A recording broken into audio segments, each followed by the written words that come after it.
नमस्कार, स्वागत है आपका हरियाणा न्यूज 24 पर। मैं हूं प्रिंस लांबा। हरियाणा प्रदेश में आईपीएस वाई पूर्ण कुमार का सुसाइड मामला लगातार गहराता जा रहा है और इस मामले में 7वें दिन भी पोस्टमार्टम ना होने के चलते आईपीएस के परिवार और सरकार के बीच सहमति ना बन पाने के चलते विवाद जो है लगातार बढ़ता जा रहा है और आम लोगों के साथ साथ परिवार का गुस्सा भी चरम पर है। इसी बीच बीते दिन आईपीएस वाई पूर्ण के परिवार द्वारा साफ तौर से मना कर दिया था कि सरकार के किसी भी नुमाइंदे के साथ वो बातचीत नहीं करेंगे, सरकार के किसी भी व्यक्ति के साथ वो मुलाकात नहीं करेंगे, बंद कमरे में कोई बातचीत नहीं करेंगे और अब जो है वो किसी भी मंत्री के साथ बातचीत नहीं करना चाहते हैं, जिससे दो मंत्रियों को बड़ा झटका लगा। दो मंत्रियों की हरियाणा प्रदेश में किरकिरी हो गई। पहला नाम कृष्ण बेदी का है और दूसरा नाम कृष्ण लाल पंवार का है। दोनों हरियाणा सरकार में मंत्री हैं और इस मामले के अंदर हरियाणा सरकार और आईपीएस वाई पूर्ण के परिवार के बीच मीडिएटर यानी कि बिचौलिए का काम कर रहे थे। वो सरकार की तरफ से बातचीत करने वहां जाते थे और वहां पर जो बातचीत होती थी वो वापस आकर सरकार को बताते थे। सरकार के प्रस्ताव भी आईपीएस वाई पूर्ण के परिवार तक ले जाने का काम इन्हीं दोनों मंत्रियों के जिम्मे लगाया गया था। तो ऐसे में कहीं ना कहीं दोनों मंत्री परिवार को मनाने में नाकाम रहे और कहीं ना कहीं परिवार का गुस्सा दोनों मंत्रियों के मनाने के तरीके से चरम पर पहुंच गया, जिसके चलते परिवार ने हरियाणा सरकार के नुमाइंदों से, हरियाणा सरकार के मंत्रियों से बातचीत करना तो दूर, मिलने तक से इनकार कर दिया। लेकिन सरकार हार नहीं मानने वाली थी। सरकार ने अब जो है ये जिम्मेवारी केंद्रीय राज्य मंत्री रामदास आठवले को दी है, जो पीड़ित परिवार से मिलने पहुंचे। इसके बाद उन्होंने खुद मुख्यमंत्री नायब सैनी से मुलाकात भी की है। आपको बता दें कि केंद्रीय राज्य मंत्री रामदास आठवले आईएएस वाई पूर्ण सिंह के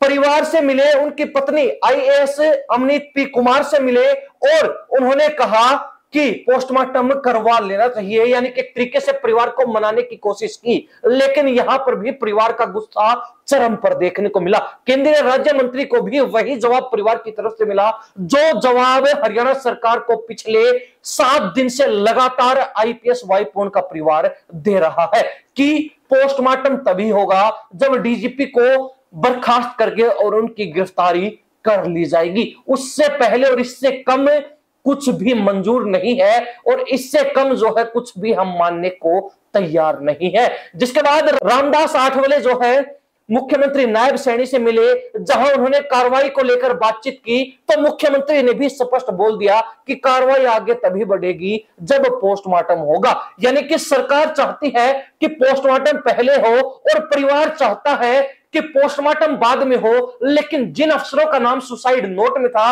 और मुख्य रूप से एसपी रोहतक जो रह चुके, जिनको हटा दिया गया, और डीजीपी हरियाणा पुलिस की बर्खास्तगी के साथ साथ उनकी गिरफ्तारी की जाए, उसके बाद ही पोस्टमार्टम होगा, उसके बाद ही परिवार पोस्टमार्टम की अनुमति देगा। यानी कि अब सरकार और परिवार के बीच यह मामला फंस चुका है, पेच जो है बुरे तरीके से फंस चुका है और ये पेच जो है निकलने का नाम नहीं ले रहा है, जिसके चलते सरकार लगातार अलग अलग हथकंडे अपनाकर परिवार को मनाने के प्रयासों में जुटी हुई है। सरकार भी हार मानने को तैयार नहीं है और परिवार भी अपनी मांग पर अड़ा हुआ है। डीजीपी की बर्खास्तगी के साथ साथ गिरफ्तारी की मांग लगातार कर रहा है और कहा कि तभी पोस्टमार्टम होगा जब यह मांग पूरी कर ली जाएगी। तो अब कहीं ना कहीं हरियाणा सरकार के दो बिचौलियों को साइड करने के बाद आईपीएस वाई पूर्ण कुमार के परिवार ने केंद्रीय राज्य मंत्री रामदास आठवले को भी वही दो टूक जवाब दिया है जो हरियाणा सरकार को पहले